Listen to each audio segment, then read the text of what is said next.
আজকে যেহেতু লাইলাতুল মেরাজ, সঙ্গত কারণেই মেরাজের কথা বললেই ভালো হবে, নাকি বলেন? রাসূল পাক সাল্লাল্লাহু আলাইহি ওয়াসাল্লাম সহ এই পৃথিবীতে যত নবী এসেছেন সমস্ত নবীরা হচ্ছেন আল্লাহর মনোনীত, কেউ নির্বাচিত নন। নবীরা সব কি মনোনীত? কে মনোনীত করেছেন?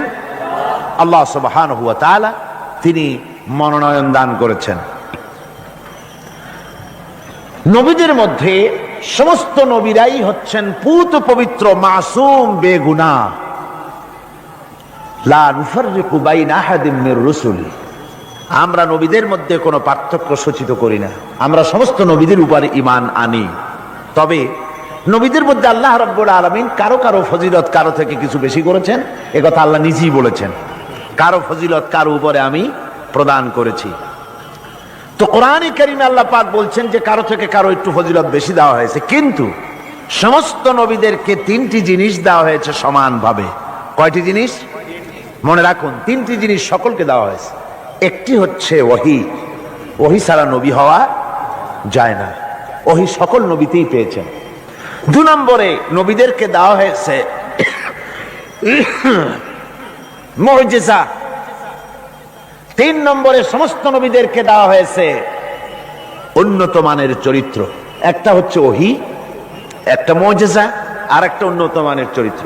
ওহী তো বুঝিনি, ওহী কি? ওহী হচ্ছে আল্লাহর বাণী। ওহীটা কি? আল্লাহর বাণী। সেটা নাজিলের পদ্ধতি কি? আল্লাহ রাব্বুল আলামিন কোন বান্দার সাথে সরাসরি কথাবার্তা বলেন না। যখন তিনি কোন বান্দার সঙ্গে কথা বলতে চান, তখন হয় পর্দার আড়াল থেকে বলেন, না হয় হযরতে জিবরাইলের মাধ্যমে কথা বলেন। তো এভাবে করে ওহী দিয়েছেন সমস্ত নবীদেরকে। আর একটা দিয়েছেন মুজিজা। মুজিজা বলা হয় যে কোনো শক্তিশালী জিনিসকে দুর্বল করে দেওয়ার মতো ক্ষমতা যার, ওইটা কি বলা হয়? মুজিজা। আর এই মুজিজা দেওয়া হয়েছে যে যুগে যে জিনিসের প্রভাব বেশি, ওই প্রভাবিত জিনিস, ওই প্রভাব সম্পন্ন জিনিসটাকে, শক্তিশালী জিনিসটাকে দুর্বল করে দেওয়ার মতো শক্তি আল্লাহ নবীদেরকে দান করে দিয়েছেন। যেমন এক একজনকে এক এক মুজিজা দেওয়া হয়েছে। যেমন হযরতে দাউদ আলাইহিস সালাম, আল্লাহ রাব্বুল আলামিন তাকে মুজিজা দান করেছিলেন। তিনি ছিলেন অস্ত্র নির্মাতা, অস্ত্র তৈরি করতেন, লোহা দিয়ে অস্ত্র তৈরি করতেন। অস্ত্র যারা বানায়, লোহা দিয়া যারা জিনিস বানায়, লোহাকে ছাঁচে আনবার জন্য, ইচ্ছে মতো গড়ার জন্য লোহাকে পোড়াতে হয়, পোড়ায়া নরম বানায়া পিটায়া তারপরে আকৃতিতে আনা লাগে। হযরত দাউদ আলাইহিস সালামের মুজিজা ছিল লোহা দিয়ে অস্ত্র তৈরি করার সময় আগুনে পোড়ানোর তার দরকার হতো না। যখন যেমন ইচ্ছে করতেন লোহাগুলি হাতের মুঠার ভিতরে নিয়ে চাপ দিতেন, লোহা পানি হয়ে আঙ্গুলের ফাঁকের ভিতর থেকে পড়ে যেত। এই মুজিজা ছিল হযরতে দাউদ আলাইহিস সালামের। সুলাইমান আলাইহিস সালামের মুজিজা ছিল তক্তার উপরে বসতেন, কোন রকমের ইঞ্জিন, কোন রকমের মেশিন ছাড়া তক্তার উপরে বসে যেতেন, তক্তা হাওয়ার উপরে ভেসে বেড়াতো, ইচ্ছে মতো তামাম দুনিয়া তিনি সফর করতেন, বিনা ইঞ্জিনে এটার উপরে তিনি চড়ে বেড়াতেন। ঈসা আলাইহিস সালামের জামানায় চিকিৎসার প্রভাব বেড়েছিল দারুণ ভাবে। সে সময় আল্লাহ রাব্বুল আলামিন তাকে মুজিজা দিলেন। অন্ধ লোকের চোখের উপরে হাত বুলোতেন, অন্ধ সাথে সাথে চক্ষুমান, দৃষ্টিশক্তি সম্পন্ন হয়ে যেতেন, চক্ষুষ্মান হতেন। কুষ্ঠব্যাধিগ্রস্ত লোকের গায়ে হাত বুলিয়ে দিতেন, সঙ্গে সঙ্গে তার রোগ ভালো হয়ে যেত। এ ছিল তার মুজিজা। হযরতে মূসা আলাইহিস সালামের জামানায় মুজিজা ছিল, সেই জামানায় প্রভাব ছিল জাদুর, জাদুর প্রভাব। এই সময় আল্লাহ রাব্বুল আলামিন তাকে মুজিজা দিলেন, জাদুকে দুর্বল করে দেওয়ার মতো ক্ষমতা তার হাতে দিয়ে দিলেন। কোরআনে কারিমে রব্বুল আলামিন বলছেন, ওয়ামা তিলকা বিয়ামিনিকা ইয়া মূসা, হে মূসা তোমার ডান হাতে ওটা কি? মূসা আলাইহিস সালাম বললেন, হিয়া আসায়া, এটা একটা লাঠি, এর উপরে আমি ভর করে দাঁড়াই, এ দিয়ে আমি গাছের পাতা পাড়ি, ছাগল ভেড়ারে খাওয়াই, এ দিয়ে আমি ছাগল ভেড়াগুড়ি বন্য প্রাণী থেকে রক্ষা করি। এর উপরে মাঝে মধ্যে আমি অনেক সময় দাঁড়ায় থেকে ক্লান্ত হলে এই লাঠির উপরে ভর করে দাঁড়াই। তাছাড়াও আরো অনেক কাজ আমি এই লাঠি দিয়ে করি। প্রশ্ন হচ্ছে, আল্লাহ জিজ্ঞেস করলেন তোমার ডাইন হাতে ওটা কি? জবাব দিলেই স্যার এটা একটা লাঠি, এ দিয়ে গাছের পাতা পারি, ভেড়া ছাগল ঠেকাই, তারপরে আমি এর উপরে ভর করে দাঁড়াই। এত কথার দরকার কি? দরকার এই জন্যে আশেক যখন কথা বলার সুযোগ পায় মাশুকের সাথে, মন চায় সময়টা অল্পের মধ্যে যেন শেষ না হয়ে যায়। এখানে আশেক হচ্ছেন হযরত মূসা আলাইহিস সালাম, মাশুক হচ্ছেন আল্লাহ সুবহানাহু ওয়া তাআলা। তিনি কথা বলছেন, এই কথার সুযোগটা যেন অল্পের মধ্যে শেষ না হয়ে যায়, এই জন্য সময়টাকে দীর্ঘায়িত করার জন্য মূসা আলাইহিস সালাম এ ধরনের বক্তৃতা বিবৃতি করতেছিলেন। আল্লাহ রাব্বুল আলামিন বললেন, মূসা রে, তুমি বলেছো এটা লাঠি, আর লাঠির ফজিলত তুমি বর্ণনা করেছো। এছাড়াও লাঠির মধ্যে আর একটা কুদরত আছে, তুমি জানো না? তুমি তোমার হাতের লাঠিটা ছেড়ে দাও। লাঠি তিনি ছেড়ে দিলেন। হিয়া হাইয়াতুন তাসআ, একটা বিরাট অজগর হয়ে গেল। মূসা আলাইহিস সালাম ভয় পেলেন। আল্লাহ বললেন, ভয় পেও না, খুযহা ওয়ালা তাখাফ, ভয় পেও না, এটাকে ধরো। মূসা আলাইহিস সালাম দেখলেন আল্লাহ বলতেছেন ভয় পেও না, এরপর তো ভয় করাই উচিত না। মূসা আলাইহিস সালাম ধরলেন, সাথে সাথে সাপ কি হয়ে গেল? লাঠি হয়ে গেল। আমি পুরা ঘটনা বলবো না, মুজিজার কথাটাই বলতেছি। এরপরে যখন ফেরাউন তার জাদুকরদের নিয়ে জাদুর প্রদর্শনী করলো, জাদুকরেরা তাদের হাতের কাছে যা কিছু ছিল মন্ত্রপুত করলো, সেগুলি সিংহ হলো, বাঘ হলো, সরীসৃপ হলো, মূসা আলাইহিস সালামের উপরে ঝাঁপায় পড়লো। হযরতে মূসা আলাইহিস সালাম ভয় পেয়ে গেলেন। আল্লাহ রাব্বুল আলামিন বললেন, মূসা রে, ভয় পাওয়ার কোনো কারণ নাই, তোমাকে বাতিলের বিরুদ্ধে ময়দানে নামাইয়া তোমাকে একা আমি ছেড়ে দেই নাই, আমি আল্লাহ রাব্বুল আলামিন তোমার সাথে আছি, তুমি তোমার হাতের লাঠি ছেড়ে দাও। মূসা আলাইহিস সালাম লাঠি ছাড়লেন, তো সাপ হয়ে গেল। সাপ হয়ে যখন হা করেছে, ফেরাউনের জাদুকরদের তৈরি করা বাঘ, সিংহ, সাপ সব গিয়ে মূসা আলাইহিস সালামের এই লাঠি মার্কা সাপের পেটের মধ্যে গিয়ে ঢুকলো। জাদুকরেরা মনে করলো আমরা যেটা দেখাইছি সেটা নিশ্চয়ই জাদু। মূসা আলাইহিস সালাম যেটা দেখাইছেন এটা জাদু হতেই পারে না। কারণ হচ্ছে জাদু খেয়ে ফেলে দেয়, ওটা জাদু হয় কি করে? এটা জাদু না, এটা জাদুর চাইতে বড় কোনো জিনিস, জাদুর বাবা অথবা দাদা, এই জাতীয় কিছু একটা হবে। বন্ধুগণ, এর নাম মুজিজা। এর নাম কি? মুজিজা। রাসূল পাক সাল্লাল্লাহু আলাইহি ওয়াসাল্লাম যখন পৃথিবীতে আসেন, তখন ছিল সাহিত্যের প্রভাব।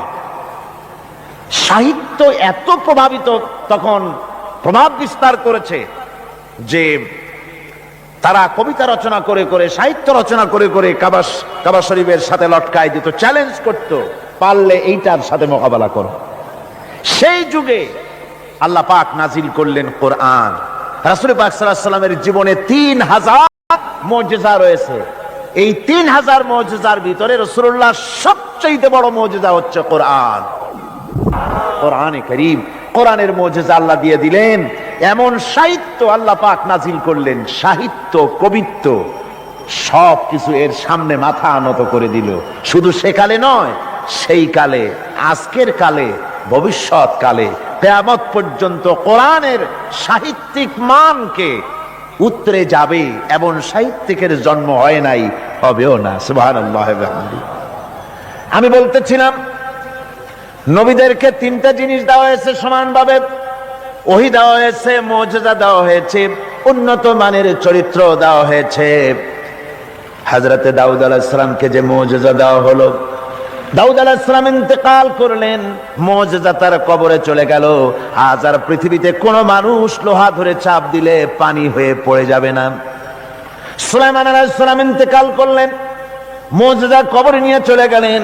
আজ আর পৃথিবীর কোন মানুষ বিনা ইঞ্জিনে তক্তায় বসলে প্লেনের মতো করে আর উড়বে না। হযরতে মূসা আলাইহিস সালাম ইন্তেকাল করেছেন, মুজিজা তার কবরে চলে গেছে। আজ আর যত ফুফা দেওয়া হোক না কেন, কোন ফুতে লাঠি আর সাপ হবে না। কি বলেন? লাঠি আর সাপ হবে কারো? হবে না। হযরত ঈসা আলাইহিস সালাম দুনিয়া থেকে বিদায় হয়ে গেলেন, মুজিজা তার সাথে চলে গেল। হযরত ঈসা আলাইহিস সালামকে আল্লাহ রাব্বুল আলামিন উঠায় নিলেন। তিনি ইন্তেকাল করেন নাই, তাকে আল্লাহ উঠায় নিয়েছেন। হযরত ঈসার সাথে মুজিজাও চলে গেল। আজ আর কেউ জন্মদের চোখের উপরে হাত বুলালে চোখ ভালো হয় না, তার মানে নবীরাও শেষ, মুজিজাও শেষ।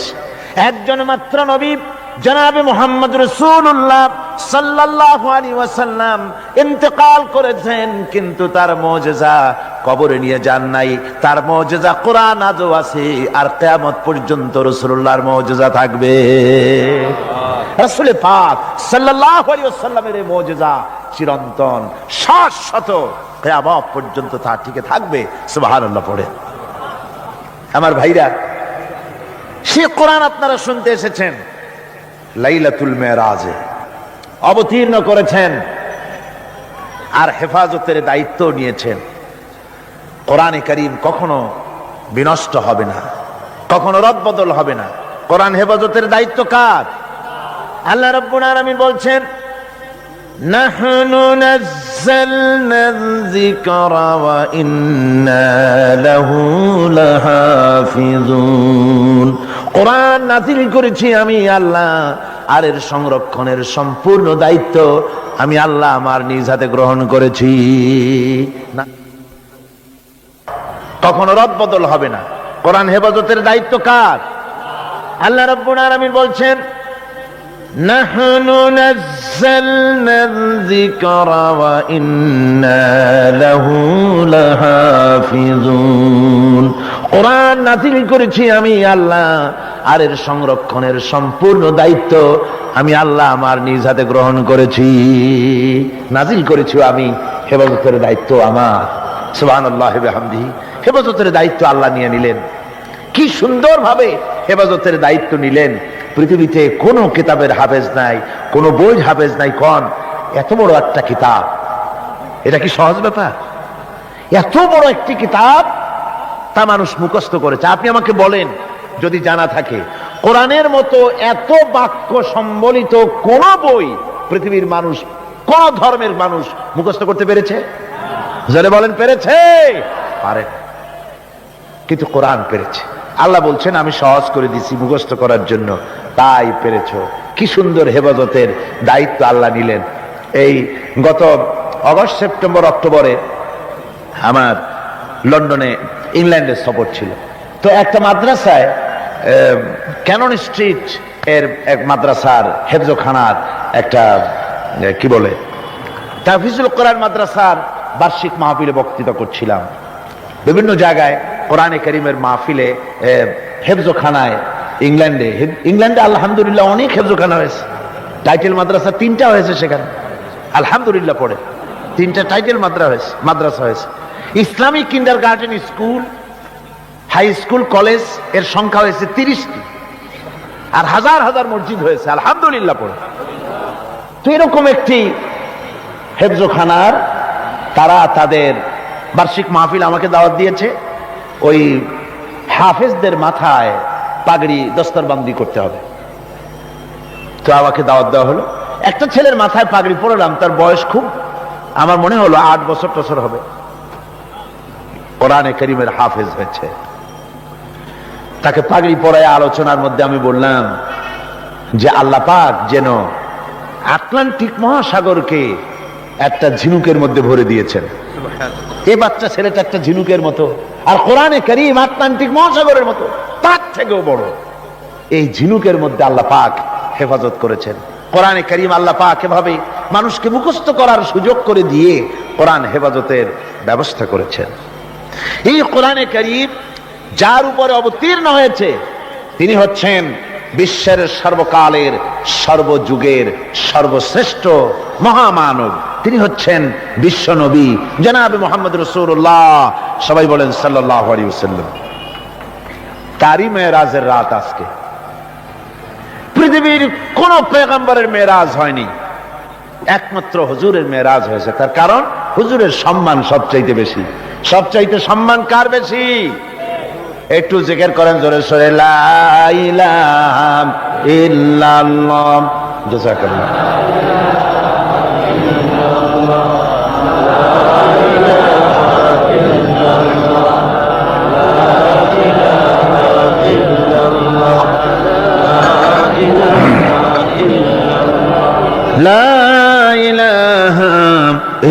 ইল্লাল্লাহু মুহাম্মাদুর রাসূলুল্লাহ। রাসূলের মেরাজ পৃথিবীর কোন পয়গম্বরের কিসমতে যা হয়নি তাই হয়েছে রাসূলের কিসমতে। ধুলির ধরা থেকে একজন মানুষকে, একটা স্থূল ওজনদার একজন মানুষ, জড়দেহ, এই মানুষকে পৃথিবীর মাটি থেকে মহাশূন্য পাড়ি দিয়ে কেমনি নিয়ে গেল আকাশে, এ নিয়ে বহুত প্রশ্ন হয়েছে। কেউ কেউ মেরাজকে অস্বীকার করেছে, কেউ বলেছে হ্যাঁ মেরাজ মানি, তবে মেরাজ সশরীরে হয় নাই, মেরাজ হয়েছে স্বপ্নে। আবার কেউ বলেছেন মেরাজ হয়েছে, এটা একটা আত্মিক ব্যাপার, স্পিরিচুয়াল ব্যাপার, সশরীরে মেরাজ। অনেক অস্বীকার করেছেন। তাদের যুক্তি হলো যে ল অফ গ্রাভিটেশন, মাধ্যাকর্ষণ শক্তি পাড়ি দিয়ে একটা স্থূল জড় শরীর, এটা উঠলো কি করে? এটা তো ওঠার কথা নয়। আপেল গাছ থেকে আপেলটা ছিঁড়ে যখন পড়ে তখন তো উপরে যায় না, সেটা মাধ্যাকর্ষণ শক্তির বলে নিচে নামে, উপরে তো যায় না। কাজে মাধ্যাকর্ষণ শক্তি ল অফ গ্রাভিটেশনকে পার হয়ে কি করে একটা মানুষ উপরে চলে গেল? এ হলো 1 নম্বর প্রশ্ন, যারা অস্বীকার করে তাদের প্রশ্ন। 2 নম্বরে তাদের প্রশ্ন যে বুঝলাম না হয় কোনো কায়দা করে গেলেন, যায়া সে কি ঘরের কাছের ব্যাপার? কোথায়? এখান থেকে চাঁদ হলো 2,32,000 মাইল, সূর্য হলো 9,30,00,000 মাইল, তারপরে মিল্কি ওয়ে, গ্যালাক্সি, এগুলি তারকার রাজ্য, উপগ্রহের রাজ্য, গ্রহের রাজ্য। তারা বলছে এটা একটা কথা নাকি? ওদের মাথায় ঢোকে না, বিশ্বাসই করতে চায় না। হুজুর ফিরে এসে যখন বসেছেন, তারপরে আবু জাহেল এসে তো বলছে যে মুহাম্মদ সাল্লাল্লাহু আলাইহি সাল্লাম প্রত্যেক দিনই তো নতুন নতুন কথা কও, আজকে কোনো নতুন কথা আছে নাকি? হুজুর বলছেন হ্যাঁ কথা আছে। কি বলে? এই যে শেষ রাত্রে আমার ফুফু উম্মু হানির ঘরের থেকে জিবরাইল এসে আমারে নিয়ে গেল, বাইতুল মাকদাসে গেলাম, 2 রাকাত নামাজ পড়লাম, এরপরে ওইখান থেকে আমাকে 7 আকাশ পাড়ি দেওয়া হলো, মহাশূন্য পাড়ি দিয়ে 7 আকাশ পাড়ি দিয়ে তারপরে আরশে আজিমে গেলাম, আল্লাহর সঙ্গে কথা বললাম, বেহেশত দোজখ দেখলাম, এরপরে এই যে আইসা কেবল ফজর পড়ে বসছি। আবু জাহেল কয় যে সর্বনাশ, খাইছে। এতদিন মনে করছিলাম তুমি পাগল, কিন্তু কোনো সবুত ছিল না, আর আজকে দলিল মিলে গেল, প্রমাণ মিলে গেল তুমি একটি বদ্ধ পাগল। জোরে কর নাউযুবিল্লাহি মিন যালিক। আবু জাহেল মনে মনে খুব খুশি হলো, বলল মুহাম্মদ সাল্লাল্লাহু আলাইহি ওয়াসাল্লাম তুমি কি অনুমতি দিবে? তুমি যেভাবে এই ঘটনা বললে এটা আমি মানুষকে বলে বেড়াই, অবশ্যই তুমি যাও বলে আসো। আবু জাহেল মনে করলো এটাই হলো গোল্ডেন অপরচুনিটি, এটাই হলো সুবর্ণ সুযোগ। তার সবচাইতে বেশি ভক্ত এবং অত্যন্ত আন্তরিক অন্তরঙ্গ বন্ধু হযরত আবু বকর, এই লোকটাকে খসাতে পারলেই বাজিমাত হবে। তার বাড়ি গিয়ে বলছেন আবু বকর শুনেছে বলে কি? কয় যে মুহাম্মদ সাল্লাল্লাহু আলাইহি ওয়াসাল্লাম পাগল হয়ে গেছে। বলে কিরকম? কয় যে এই সব কথা তিনি বলতেছেন এখন। হযরত আবু বকর বলছেন আবু জাহেল তুমি যা বললে আমার রাসূল কি হুবহু এরকম বলেছেন? আবু জাহেল বলছে হ্যাঁ ঠিক এরকমই বলেছে। হযরত আবু বকর বলছেন আবু জাহেল শোনো, হুজুর সত্য বলেছেন, নিঃসন্দেহে তার মেরাজ হয়েছে, কোনো সন্দেহ নাই। হযরত আবু বকর আবু জাহেলকে ধরে নিয়ে আসলেন কাবা শরীফে, মসজিদে হারামে এসে বলছেন হুজুর আমি এই আবু জাহেলের কাছে শুনলাম আপনি নাকি কি কি বলেছেন। হুজুর মেরাজের ঘটনা শোনালেন। হযরত আবু বকর বললেন আপনি সত্য বলেছেন। হুজুর বলেন আবু বকর তুমি আজ থেকে সিদ্দিক। সুবহানাল্লাহ। ভাইরা, মেরাজকে অনেকেই অস্বীকার করেছে, আর অস্বীকার করার যুক্তি কারো কারো থাকতে পারে যাদের ঈমান দুর্বল। কি করে সম্ভব? সজাগ করিয়া কিভাবে এই হাজার হাজার লক্ষ কোটি কোটি মাইল পাড়ি দিয়ে কিভাবে নিয়ে গেল, এটা কেমনে সম্ভব? এটা মানুষের মাথায় সহজে ঢুকবে না। মানুষের মাথায় সহজে ঢুকবে কোন? কি বলেন ঢুকবে? বিষয়টা খুবই কঠিন, বিষয়টা সহজে মানুষের মাথায় ঢুকবে না। এই জন্যে ঘটনাটা যেখানে আল্লাহ শুরু করেছেন তিনি ঘটনাটা বর্ণনা দিচ্ছেন এইভাবে, সুবহানাল্লাযী আসরা বিআবদিহি লাইলাম من المسجد الحرام إلى المسجد الأقصى الذي باركنا حوله لنريه من آياتنا إنه هو السميع البصير صدق الله العظيم। ঘটনাটার বিবরণ দিচ্ছেন আল্লাহ এভাবে, শুরু করছেন সুবহানাল্লাযী আসরা বিআবদিহি, সমস্ত অক্ষমতা দুর্বলতা থেকে মুক্ত সেই মহান সত্তা যিনি তার বান্দাকে ইসরা করিয়েছেন লাইলান, লাইলান রাতের একটি অংশ, পুরা রাত লাগে নাই, রাতের একটি অংশে তার বান্দাকে তিনি ইসরা করিয়েছেন। মিনাল মসজিদিল হারাম ইলাল মসজিদিল আকসা, মসজিদে হারাম থেকে মসজিদে আকসা পর্যন্ত রাতের একটি অংশে ইসরা করিয়েছেন। রাতের ভ্রমণকে আরবিতে ইসরা বলা হয়। আর এই বাইতুল মুকাদ্দাস থেকে আরশে আজিম পর্যন্ত ভ্রমণের নাম হচ্ছে মেরাজ, সিঁড়ি। সেই সিঁড়িটা কিরকম হবে পরে বলছি।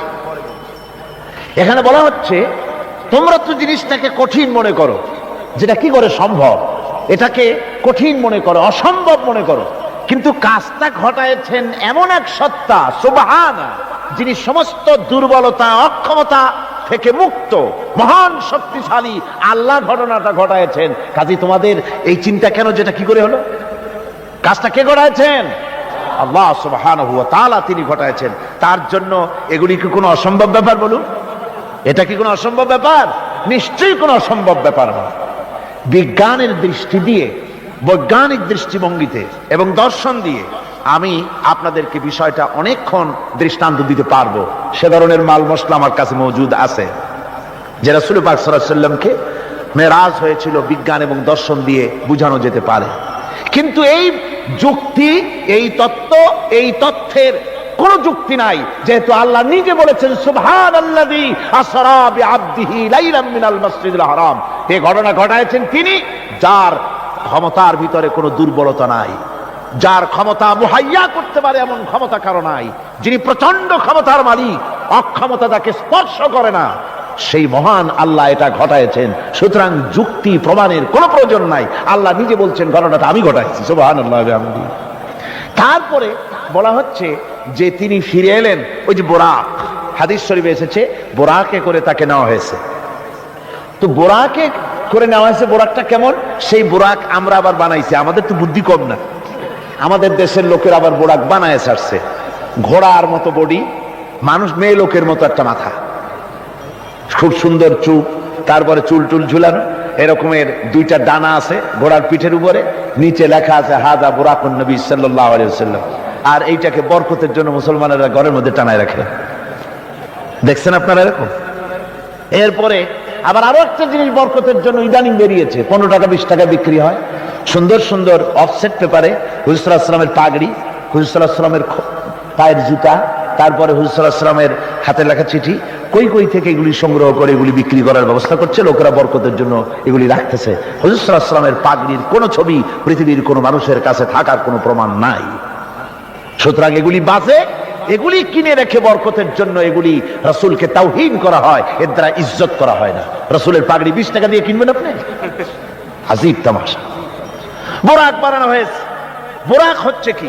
বোরাক হচ্ছে অর্থাৎ যে জানে করে তাকে নেওয়া হয়েছিল, সেটা ছিল বোরাক বারকুন থেকে, বৈদ্যুতিক শক্তি সম্পন্ন, এমন বৈদ্যুতিক শক্তি। বিদ্যুৎ তো আলো, বিদ্যুৎ কি? তা আলো। আর আলোর শক্তি কত? আলোর গতি হচ্ছে প্রতি সেকেন্ডে 1,86,000 মাইল। এটা হলো আলোর গতি। আল্লাহ পাক রাসূলকে যে জানে করে নিয়েছিলেন, সেটা ছিল এই ধরনের একটি গতি, প্রচন্ড গতি সম্পন্ন একটি যান। এই জানে করে আল্লাহ তাকে নিয়ে গেলেন, তারপরে তাকে ফেরত দিলেন। এসে তিনি দেখলেন যে উজু করে গেছিলেন, সেই উজুর পানি তখনও গড়াচ্ছে। এটা কি করে সম্ভব? এটা সম্ভব এইভাবে সম্ভব। আমি একটা দৃষ্টান্ত শুধু দিতে বাধ্য হচ্ছি, দৃষ্টান্ত দেওয়ার কোনো প্রয়োজন পড়ে না, যেহেতু কাজটা আল্লাহ করেছেন। কাজটা কে করেছেন? বোঝার জন্য, ছোট্ট একটা দৃষ্টান্ত দেই, তাহলে বুঝতে একটু সুবিধা হবে। যেমন আমাদের দেশে বিভিন্ন সময় বিভিন্ন দেশ থেকে রাষ্ট্রপ্রধানরা আসে। ওই রাষ্ট্রপ্রধানরা আসতে পরে এয়ারপোর্ট থেকে নিয়ে শুরু করে অতিথি ভবন অথবা বঙ্গভবন পর্যন্ত কয়েকটা রাস্তা গভর্নমেন্ট নিয়ন্ত্রণ করে।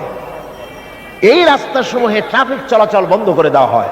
পত্র পত্রিকায়, রেডিও, টেলিভিশন ঘোষণা করে যে রাষ্ট্রীয় অতিথি বিমানবন্দর থেকে শুরু করে তার অতিথি ভবন পর্যন্ত না যাওয়া কালীন এই রাস্তায় সাধারণ যানবাহন চলাচল করবে না, বেলা এতটা থেকে এতটা পর্যন্ত বন্ধ থাকবে। তারপরে মেহমান চলে গেল, মেহমান নামলো, গাড়িতে উঠলো, মোটর শোভাযাত্রা সহকারে তাকে অতিথি ভবন অথবা বঙ্গভবন নিয়ে যাওয়া হলো। এরপরে স্বাভাবিক প্রক্রিয়া, আবার ট্রাফিক চলাচল শুরু হয়ে গেল।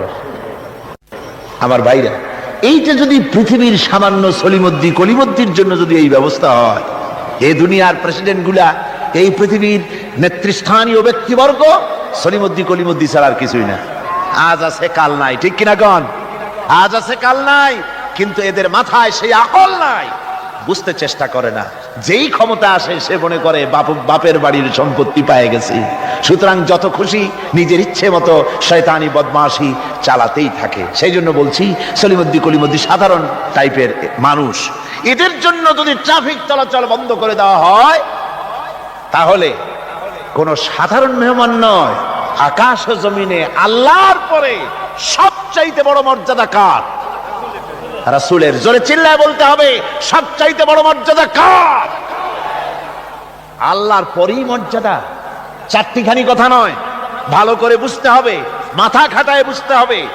আল্লাহর পরে সর্বশ্রেষ্ঠ মর্যাদা হচ্ছেন মুহাম্মদ রাসূলুল্লাহ সাল্লাল্লাহু আলাইহি সাল্লাম। আল্লাহর কাছে রাসূলের চাইতে বড় মেহমান আর কি কেউ আছে? আর কেউ আছে? এই শ্রেষ্ঠ মেহমানকে দাওয়াত দিয়েছেন আল্লাহ নিজে, আরশে আজিমে দাওয়াত দিয়েছেন। এখন মেহমানকে দাওয়াত দিয়ে আল্লাহ পাক যদি বলে থাকেন যে আমার মেহমান আমার বাড়ি আসতেছে, আরশে আজিমে আসতেছে, সুতরাং পৃথিবীর আহ্নিক গতি, এর বার্ষিক গতি, এর সময়ের গতি, এর ইথারের গতি, এর অক্সিজেন, এর পৃথিবী পরিচালনার গতি, গতিবিজ্ঞান যাকে বলা হয়, এই গতি, এই শক্তি, এই পরিচালনার শক্তি, সময়, কাল, সবটাকে আল্লাহ যদি স্টপ করে দিয়ে থাকেন, দাঁড়িয়ে থাকো জায়গায়, রাত এখন 3টা 45 মিনিট 35 সেকেন্ড, এখানে দাঁড়িয়ে থাক, আমার মেহমান আরশে আজিম ভ্রমণ করে আমার সঙ্গে কথা বলে বেহেশত দোজখ দেখে তারপরে যখন বাড়ি যাবে, এরপরে 3টা 35 মিনিট 47 সেকেন্ড থেকে আবার চালু হবে। এভাবে যদি আল্লাহ সময়ের গতি বন্ধ করে দিয়ে থাকেন, তাহলে রাসূল পাক সাল্লাল্লাহু আলাইহি সাল্লাম আরশে আজিম ভ্রমণ করে ঘরে এসে যদি দেখেন উজুর পানি তখনও গড়াচ্ছে, তা কি অসম্ভব? তা কি বিচিত্র কিছু? আদৌ বিচিত্র না। এই জন্য আল্লাহ সুবহানাহু ওয়া তাআলা বলেছেন, সুবহানাল্লাযী আসরা বিআবদিহি। দেখুন, কাজটা ঘটায়ছেন আল্লাহ পাক, তারপরে বলছেন যে তিনি তার বান্দাকে, বিআবদিহি, তার বান্দা। হুজুর সাল্লাল্লাহু আলাইহি ওয়াসাল্লামের এত বড় মর্যাদা, কিন্তু এত বড় মর্যাদা হলেও তিনি আল্লাহর সমকক্ষ নন। আল্লাহর সমকক্ষ? জোরে কোন আল্লাহর সমকক্ষ? নিশ্চয়ই নয়। তিরমিজি শরীফের হাদিসের ভিতরে এসেছে, তিরমিজি শরীফের হাদিস, এক লোক হুজুরকে বলছেন, হে রাসূল, কথা প্রসঙ্গে বলছে, আপনি যা, আল্লাহ যা ইচ্ছা করেন আর আপনি যা ইচ্ছা করেন। কথাটা ঠিক এইভাবে আসছে হাদিসে, হে রাসূল, আল্লাহ যা ইচ্ছা করেন আর আপনি যা ইচ্ছা করেন। হুজুর সাল্লাল্লাহু আলাইহি ওয়াসাল্লাম সঙ্গে সঙ্গে লোকটিকে সতর্ক করে দিলেন, বললেন, তুমি তো আমাকে আল্লাহর সমকক্ষ করে দিলে, তুমি তোমার কথা পাল্টাও, বলো শুধুমাত্র আল্লাহ যা করেন তাই, আমার ইচ্ছায় নয়, যা হয় সবকিছু আল্লাহ সুবহানাহু ওয়া তাআলা তার ইচ্ছায়। সুতরাং আল্লাহর সমকক্ষ রাসূল নন, ঘটনা ঘটায়ছেন আল্লাহ, আর ঘটনাটা যাকে দিয়ে ঘটায়ছেন তিনি হচ্ছেন আল্লাহর কি? বান্দা। তিনি আল্লাহর কি? বান্দা। এই বান্দা শব্দ, এই আব, কোরআনে কারিমে বহু জায়গায় হুজুরকে আল্লাহ পাক আব বলেছেন, নবীও বলেন নাই, রাসূলও বলেন নাই, নামও নেন নাই, শুধু বলেছেন আব। এর দ্বারাই বোঝা যায় হুজুরকে আল্লাহ পাক বলেছেন। অর্থাৎ আবদিয়াতের চাইতে বড় ডিগ্রি আল্লাহর কাছে আর কিছুই নাই। নবী রাসূল গৌণ, মুখ্য হচ্ছে আব্দ। মুখ্য কি জোরে কোন? আব্দ, আল্লাহর বান্দা হয়ে যাওয়া। যেমন আপনারা দেখতে পান কোরআনে কারীমের প্রথমেই এই আয়াত আছে, ইন কুনতুম ফি রাইবিম মিম্মা নাযালনা আলা আবদিনা, আমি আমার বান্দার প্রতি যে কিতাব নাজিল করেছি, এই যে আবদিনা আমার বান্দা, কে আব? মুহাম্মদ রাসূলুল্লাহ সাল্লাল্লাহু আলাইহি ওয়াসাল্লাম। অন্য আয়াতের মধ্যে রব্বুল আলামিন বলেন, তাবারাকাল্লাযী নাযালাল ফুরকানা আলা আবদিহি লিয়াকুনা লিল আলামিনা নাযীরা। অতীব বরকতশালী সে আল্লাহ রাব্বুল আলামিন, যিনি তার বান্দার উপরে ফুরকান অবতীর্ণ করেছেন। কে সেই বান্দা? মুহাম্মদ সাল্লাল্লাহু আলাইহি ওয়াসাল্লাম। সুতরাং আবদিহি, তার বান্দাকে ইসরা করিয়েছেন মসজিদে হারাম থেকে মসজিদে আকসা পর্যন্ত। তারপরে সেখান থেকে নিয়ে গেলেন আরশে আজিমে, নিয়ে তাকে কি করলেন, দিলেনটা কি? এখানে কথা হচ্ছে, আমাদের দেশের লোকেরা বিভিন্ন সময় এইসব কথা আলোচনা করে বা ওয়াজের মধ্যে বলেন কেউ কেউ, যেটা হচ্ছে শুধুমাত্র নামাজ। আল্লাহ পাক তাকে মেরাজে নিয়ে নামাজ দিয়েছিলেন। আচ্ছা ভাই, শুধু নামাজ দেওয়াই যদি আল্লাহর উদ্দেশ্য থাকে, তা আবার বলে কি? কয় যে নামাজ তো দিচ্ছেন আল্লাহ 50 ওয়াক্ত। মুসা আলাইহিস সালামের সঙ্গে যদি দেখা না হইতো, তাহলে আমাদের কাজ সর্বনাশ হয়ে যেত। মুসা আলাইহিস সালামের সঙ্গে দেখা হওয়ার কারণে কিছুটা কনসেশন আমরা পাইছি, অন্তত 45 ওয়াক্ত তো কমছে। তাহলে বোঝা গেল মেরাজ হয়েছিল শুধু নামাজের জন্য। কথাটি সঠিক নয়। নামাজের জন্য মেরাজ হওয়ার দরকারটা কি? যুক্তিতে আসে না। হজের জন্য তো মেরাজ দরকার হয় নাই, যাকাতের জন্য তো মেরাজ দরকার হয় নাই, জিহাদের জন্য তো মেরাজ দরকার হলো না, ইমানের জন্য তো মেরাজ দরকার হলো না। মেরাজ শুধু নামাজের জন্য দরকার হলো কেন? বিষয়টা শুধু নামাজ নয়। নামাজ এই পরিভ্রমণের, এই ভ্রমণকালীন সময়ের আল্লাহ পাকের একটি নির্দেশ। মূল ঘটনা ভিন্ন। মূল ব্যাপারটি হলো রাসূল পাক সাল্লাল্লাহু আলাইহি ওয়াসাল্লামের মেরাজ যখন হয়, তখন মক্কি জিন্দেগীর 12 বর্ষ পূর্ণ হয়েছে। মক্কি জিন্দেগীর নবুয়তের জীবনের 1 যুগ পূর্ণ হয়ে গেছে। তাওহীদের দাওয়াত, তাবলীগে দ্বীনের কাজ একটি চূড়ান্ত পর্যায়ে এসে গিয়েছে। এখন এই তাওহীদ, রিসালাত ও আখিরাতের উপরে ভিত্তি করে একটি নতুন সমাজ গঠনের পালা এসেছে। সেই নতুন সমাজ গঠনের জন্য আল্লাহ রাব্বুল আলামিন তাকে আপন দরবারে ডেকে নিলেন, আর নতুন নতুন কিছু তথ্য, একটি নতুন স্টেট পরিচালনার জন্য যা কিছু প্রয়োজন, কিছু মূল নীতি আল্লাহ রাব্বুল আলামিন তাকে দান করালেন, আর জান্নাত এবং জাহান্নাম রাসূলের চোখে দেখিয়ে দিলেন পরিষ্কার করে, যাতে করে তিনি মানুষকে ভালো করে দেখে তিনি মানুষকে বুঝাতে পারেন। এজন্য এই দৃশ্যগুলিও রাসূলের সামনে আল্লাহ পাক তুলে ধরলেন। রাসূল পাক সাল্লাল্লাহু আলাইহি ওয়াসাল্লাম ফিরে আসার পর তাকে এই নতুন রাষ্ট্র পরিচালনার জন্য যে মূল নীতিগুলি আল্লাহ পাক তাকে দিয়েছেন, যাকে মেরাজের পেগাম বলা হয়। মেরাজের কি বলা হয়? পেগাম। সূরা বনী ইসরাইলের মধ্যে আল্লাহ পাক এই পেগামগুলি আল্লাহ পাক তাকে দান করেছেন। সেই মূলনীতিগুলি কি? সেই মূলনীতি আমি আপনাদের সামনে এখন আলোচনা করতে যাচ্ছি। আমরা মেরাজ কেমনে হলো, কিভাবে হলো, এই ঘুরপাকের মধ্যে গোলক ধাঁধায় নিজেদেরকে আটকে রাখতে চাই না। আমরা পরিষ্কার করে বিশ্বাস করি রাসূল পাকের মেরাজ হয়েছে একেবারে সশরীরে। কিভাবে হয়েছে? সশরীরে। তারপর আবার কেউ কেউ এ তর্ক তুলেছেন, কেউ বলেছেন হুজুর সাল্লাল্লাহু আলাইহি ওয়াসাল্লাম আল্লাহকে দেখেছেন, আবার কেউ বলেছেন দেখেন নাই। এই সব তর্কের মধ্যেও আমরা জড়াতে চাই না। আমরা পরিষ্কার জানি আল্লাহ পাক বলেছেন লা তুদরিকুহুল আবসার, কোন দৃষ্টি শক্তি আমি আল্লাহকে মুহাইয়া করতে পারবে না, ইহাতা করতে পারবে না। আল্লাহ রাব্বুল আলামিনকে কোন দৃষ্টি শক্তি তার চক্ষু দিয়ে দেখতে পারবে না। সুবহানাল্লাহ। হযরত মুসা আলাইহিস সালাম বলেছিলেন রব্বি আরিনি, আয় আল্লাহ আমি তোমারে দেখতে চাই। আল্লাহ পাক পরিষ্কার বলেছেন লান তারানি, লান, কখনোই দেখতে পারবে না। মুসা আলাইহিস সালাম খুব আদরের নবী ছিলেন, আবদার তুলতে লাগলেন। আল্লাহ তাকে একটা ইন্টারভিউ নিলেন, দেখতে পারবা কিনা একটা টেস্ট হয়ে যাক। আল্লাহ পাক তার নূরের তেজাল্লি নিক্ষেপ করলেন পাহাড়ের উপরে।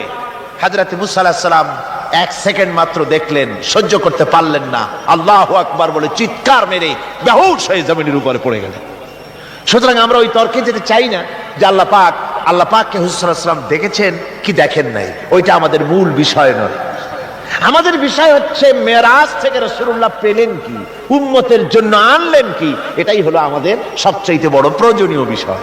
আল্লাহ পাক রাসূলকে যে জিনিসগুলি দিলেন, একটা নতুন স্টেট করতে যাচ্ছেন ওই সময় যখন মানুষ অধিকার বঞ্চিত, যখন নারীর অধিকার নাই, যখন শ্রমিক তার শ্রমের মূল্য পায় না, কৃষক তাদের উৎপাদিত পণ্যের সঠিক দাম পায় না, নারী আর পুরুষ, নারীগুলি হয়েছে ভোগের সামগ্রী, সন্তান উৎপাদনের বিশেষ ক্ষেত্র।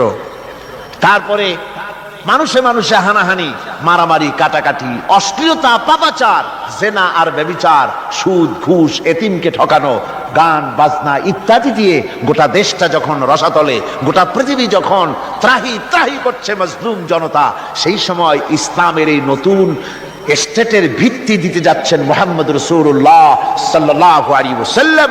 তখন আল্লাহ পাক এই স্টেট রচনার পেছনে কতগুলি মূলনীতি আল্লাহ পাক দান করলেন, সেই মূলনীতিগুলি এখন আমি আপনাদের সামনে বলছি।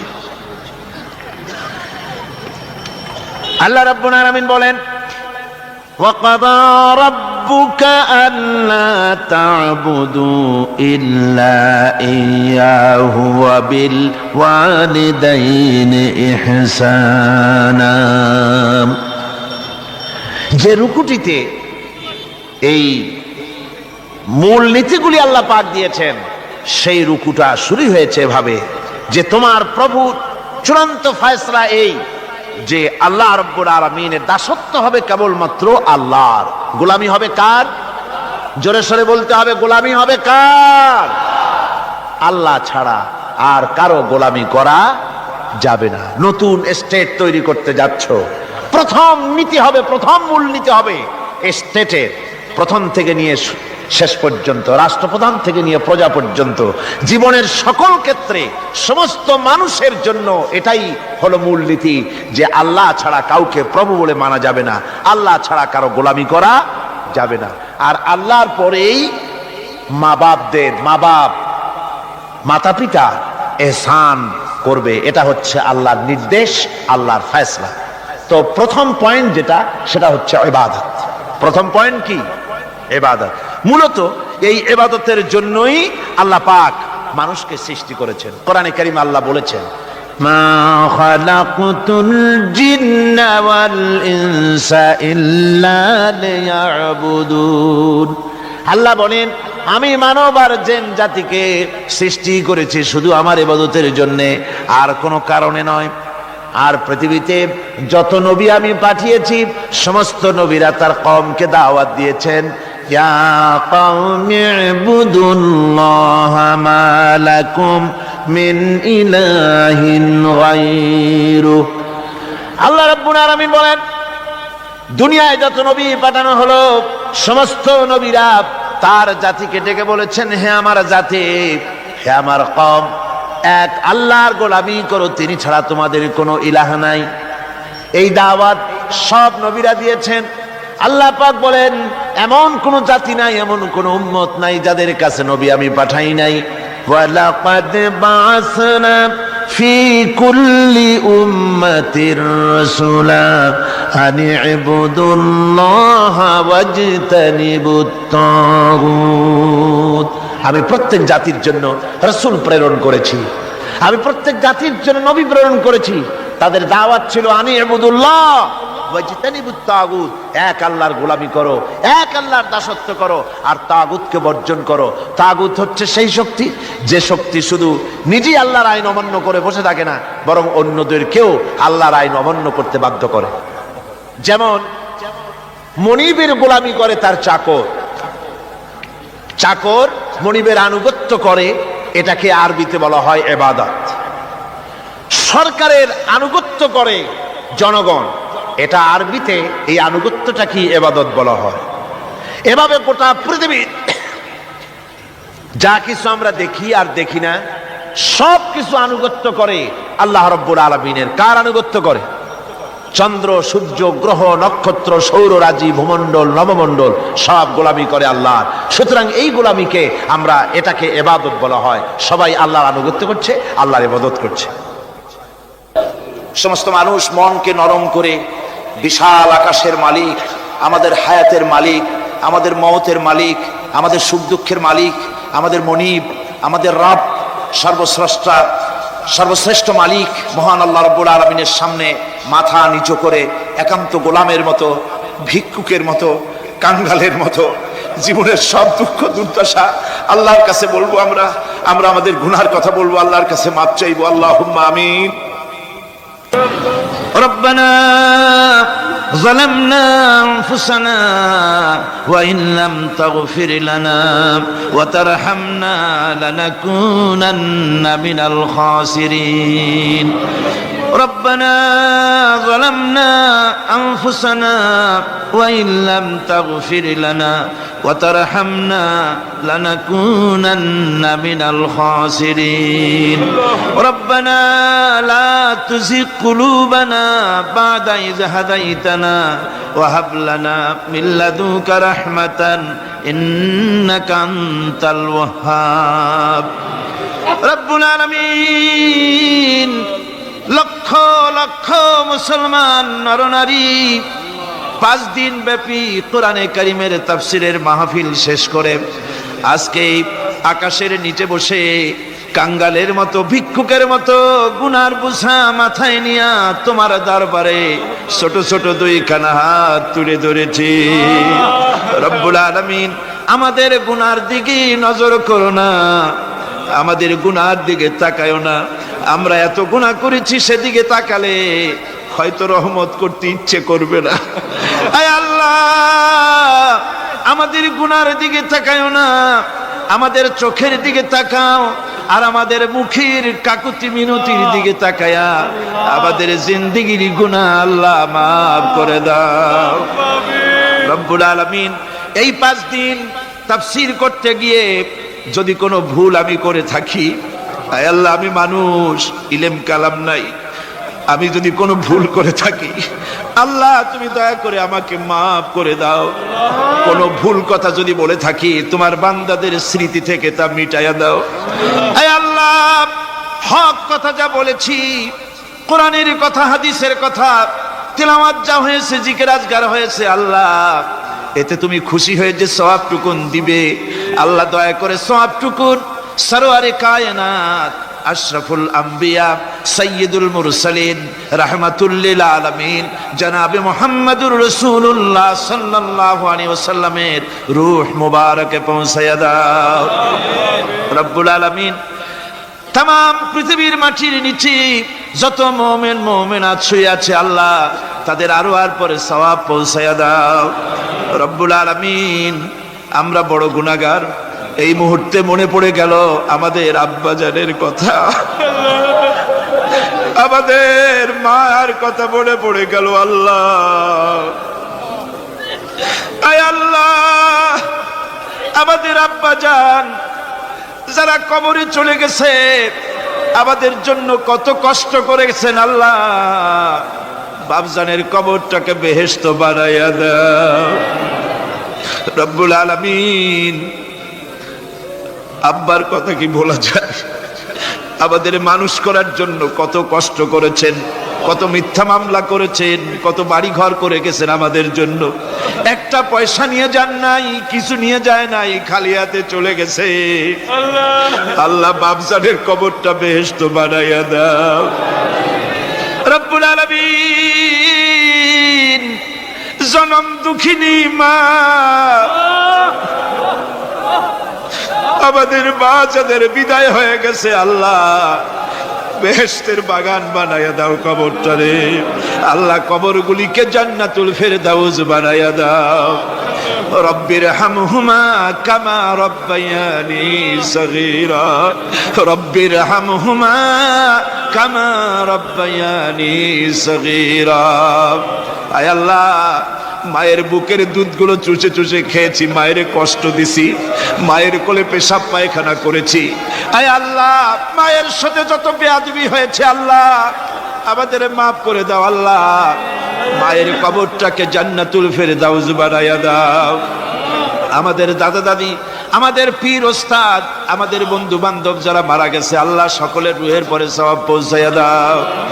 রব্বুল আলামিন, তোমার কাছে আমরা বিনীতভাবে ফরিয়াদ করি, আমরা সবগুলি গুনাহগার, এই মাঠে আমরা সব গুনাহগার।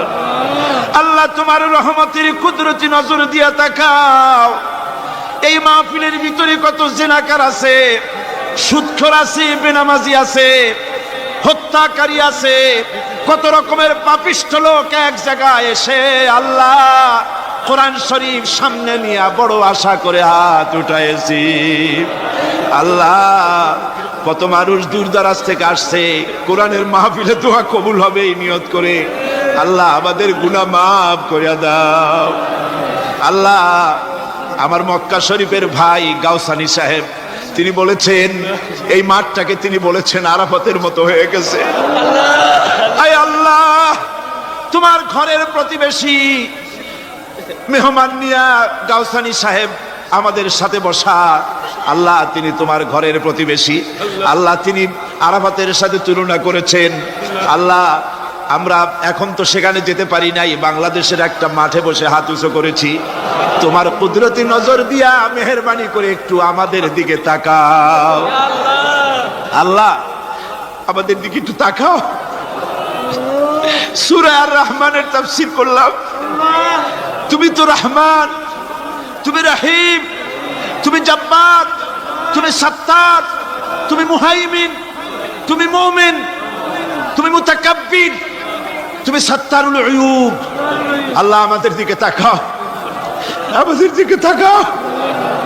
আয় আল্লাহ এইভাবে করে মায়ের কাছে দাঁড়ায়া যদি মা মা বলে যদি কাঁদতাম, এমন নিষ্ঠুর মা নাই যে কোলে না নিয়ে পারে। আল্লাহ মায়ের চাইতে লক্ষ গুণে মায়া তোমার বেশি, আমাদেরকে রহমতের কোলে টেনে নাও। আয় আল্লাহ যত মানুষ মাহফিলে হাত উঁচু করছে, যত গুনাহ আছে আজকের মাঠ থেকে কেউ যেন গুনাহ নিয়ে বাড়ি না যায়। আল্লাহ আমাদের শিরক গুনাহ মাফ করো, আমাদের বেদাতের গুনাহ মাফ করো, চুরি ডাকাতির গুনাহ মাফ করো, মানুষ হত্যা করার গুনাহ মাফ করো, জিনা করার গুনাহ মাফ করো, যত গুনাহ করেছি মাফ করে দাও আল্লাহ। আয় আল্লাহ আমাদের মাফ করে দাও আল্লাহ। ভিক্ষুকরা মাফ চায়। রব্বুল আলামিন কোন বুবা যদি বাদশার দরবারে দাঁড়াইয়া গোঙাতে থাকে, তার মুখের যদি ভাষা না থাকে, বাদশার বুঝতে কষ্ট হয় না গোঙা কি জন্য চায়। আয় আল্লাহ তুমি সব ভাষা জানো, আমাদের গোঙানি আমাদের কান্নার আওয়াজ শুনে আল্লাহ আমাদেরকে মাফ করে দাও। রব্বুল আলামিন এই মুহূর্তে দোয়া করি আমরা বসনিয়ার মুসলমানের জন্য। আল্লাহ বসনিয়ার মুসলমানদের ওরা মেরে শেষ করে দিল। আল্লাহ আল্লাহ তুমি দয়া করে তোমার রহমত, তোমার রহমান নামের ওসিলায় বসনিয়া বাঁচাইয়া দাও। সার্ব এবং ক্রোশীয়দেরকে তুমি খতম করে দাও। আলজেরিয়ার মুসলমান, ফিলিপিনের মুসলমান, প্যালেস্টাইনের মুসলমানদেরকে আল্লাহ হেফাজত করো। মিশরের ইসলামী আন্দোলনের লোকদেরকে আল্লাহ মারা হচ্ছে, তাদের তুমি হেফাজত করো। আল্লাহ কাশ্মীরের মুসলমানদেরকে ভারতের কাফের বেঈমানেরা মারতেছে, কাশ্মীরের মুসলমান বাঁচাইয়া দাও। আয় আল্লাহ আরাকানের মুসলমানদেরকে তুমি হেফাজত করো, বার্মার মুসলমানদের হেফাজত করো। রব্বুল আলামিন বাংলাদেশ আমাদের প্রিয় জন্মভূমি, আল্লাহ তুমি দয়া করে এই দেশে কোরআনের শাসন চালু করে দাও আল্লাহ। বাংলাদেশে কোরআনের আইন চালু করে দাও আল্লাহ। আল্লাহ ইয়া আল্লাহ ইয়া আল্লাহ।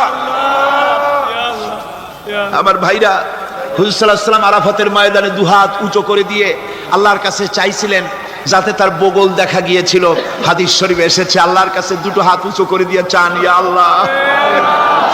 আল্লাহ কান্দেন কান্দেন, আজকে কানবেন না কবে কানবেন? আজই তো কান্নার দিন।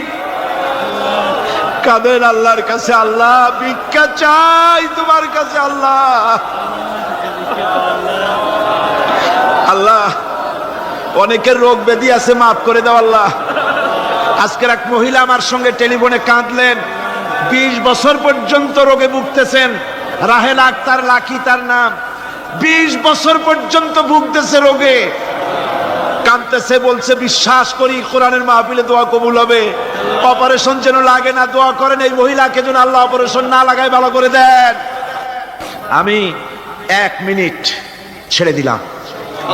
যার যার মনের কথা মাথা নিচু করে চক্ষু বন্ধ করিয়া একেবারে গোলামের মতো ভিক্ষুকের মতো হয়ে আল্লাহর কাছে বলেন, যার যার মনের যা চাওয়ার আছে আল্লাহর কাছে চান, কেঁদে কেঁদে চান। আয় আল্লাহ সাইদি সাহেবের হায়াত বাড়িয়ে দাও, আয় আল্লাহ সাইদি সাহেবের হায়াত দারাজ করে দাও, আয় আল্লাহ তাকে সুস্থ করে দাও, আয় আল্লাহ তার কণ্ঠস্থলকে আল্লাহ তুমি হেফাজত করে দাও, আয় আল্লাহ তাকে সমস্ত রোগ ব্যাধি থেকে শফা দান করো, আয় আল্লাহ তার হায়াত দারাজ করে দাও, আয় আল্লাহ তার শরীরকে সুস্থ রাখো আল্লাহ। রব্বুল আলামিন, রব্বুল আলামিন, আয় আল্লাহ তাআলা তোমার বান্দারা মনে মনে কি চাইলো আমি জানি না, তুমি আলিমুম বিযাতিস সুদূর, তোমার বান্দারা মনে মনে চাইছে সব তুমি জানো আল্লাহ। আল্লাহ যে যা চাইলো জায়েজ তরিকায় সবাইরে দিয়া দাও আল্লাহ। আমার মা বোনেরা, মেয়ে লোক মানুষ, পেটে বাচ্চা, কোলে বাচ্চা, কষ্ট করে মা বোনেরা বহুত দূর দারাজ থেকে এসেছে আল্লাহ। আমার মায়েরা বোনেরা যারা আসছে আল্লাহ, কিয়ামতে তাদেরকে খাদিজা এবং আয়েশার কাতারে দাঁড় করায় দিও আল্লাহ। আমার মা বোনদেরকে পর্দায় থাকার তৌফিক দিও আল্লাহ। মা বোনদেরকে তুমি হেফাজত করো। যত রিকশাওয়ালা এসেছে আল্লাহ, এত কষ্ট তারা করে, ওদের ভাগ্য তুমি উন্নতি করে দিও আল্লাহ। রিকশাওয়ালা, ঠেলাওয়ালা, কুলি, মজুর আল্লাহ সকলের উপরে তোমার রহমত নাজিল করো। কলেজ বিশ্ববিদ্যালয়ের শিক্ষক, ছাত্র, ডিসি, এসপি, জজ, ব্যারিস্টার, ম্যাজিস্ট্রেট, আইনজীবী, বুদ্ধিজীবী, সাহিত্যিক, সাংবাদিক, প্রকৌশলী, চিকিৎসক, কৃষিবিদ আল্লাহ সকলের উপরে তোমার রহমত নাজিল করো আল্লাহ। বিশেষ করে আল্লাহ আমাদের দেশে একজন আওলাদে রাসূল আছেন, সৈয়দ আব্দুল আহাদ আল মাদানী। সেদিন দেখলাম স্বাস্থ্য একেবারে ভেঙে গেছে আল্লাহ। তুমি তাকে হায়াতে তাইয়্যিবা সেহাতে কুল্লিয়া দাও, তাকে তুমি সুস্থ রাখো, ভালো রাখো আল্লাহ। তার প্রতি তোমার রহমত নাজিল করো। আয় আল্লাহ তাআলা বাইতুশ শরীফের পীর, মুজাহিদে মিল্লাত মাওলানা শাহ আব্দুল জব্বার সাহেবের হায়াত দারাজ করো, সুস্থ রাখো, দ্বীনের খেদমত আরো বেশি করতে পারে তৌফিক দাও। আয় আল্লাহ তাআলা তুমি দয়া করে আমাদের বিবি, বাল বাচ্চা যা দান করেছো সবগুলিকে নামাজি বানাও আল্লাহ, দিনদার বানায় দাও রব্বুল আলামিন। গারাঙ্গিয়ার পীর সাহেব, বাঁশখালীর পীর সাহেব, আরো অনেক জায়গার পীর সাহেব আল্লাহ সকলের উপরে তোমার রহমত নাজিল করো আল্লাহ রব্বুল আলামিন। হকপন্থী পীর, হকপন্থী আলেম সব ঐক্যবদ্ধ করে দাও আল্লাহ। আল্লাহ অনেক কথাই তো বললাম, তুমি কি বিরক্ত হবে আল্লাহ? তুমি বলেছো দুনিয়া আস্তাজিব লাকুম, আমারে ডাকো আমি ডাকের সাড়া দেব আল্লাহ। আমরা জানি রাত যত বেশি হয় দুনিয়ার সরকারের অফিসগুলি সব বন্ধ হয়ে যায়, কিন্তু তোমার কারবার তো উল্টা। রাত যত বেশি হয় তোমার রহমতের অফিস তত কর্মচঞ্চল হয়ে যায় রব্বুল আলামিন। আমরা এই বিশ্বাস নিয়ে হাত নামাচ্ছি যে আমরা এতক্ষণ যা বলেছি তুমি শুনেছো, আমরা যা বলেছি তুমি কবুল করেছো। আয় আল্লাহ আমাদের মুনাজাত তোমার দরবারে কবুল করে দিও আল্লাহ। রব্বানা তাকাব্বাল মিন্না ইন্নাকা আনতাস সামিউল আলিম ওয়া তুব আলাইনা ইন্নাকা আনতাত তাওয়াবুর রহিম। আল্লাহুম্মা ইজ্জাল ইসলাম ওয়াল মুসলিমিন, اللهم اهلك الكفرة والمبتدعة واليهود والهنود والمشركين، اللهم شتت شملهم، اللهم مزق جمعهم، اللهم دمر ديارهم، اللهم حبب إلينا الإيمان وزينه في قلوبنا وكره إلينا الكفر والفسوق والعصيان واجعلنا من الراشدين. اللهم انصرنا فإنك خير الناصرين، وارحمنا واحفظنا وارزقنا فإنك خير الرازقين. سبحان ربك رب العزة عما يصفون وسلام على المرسلين الحمد لله رب العالمين. واجعل آخر كلمة عند الموت لا إله إلا الله محمد رسول الله. السلام عليكم ورحمة الله.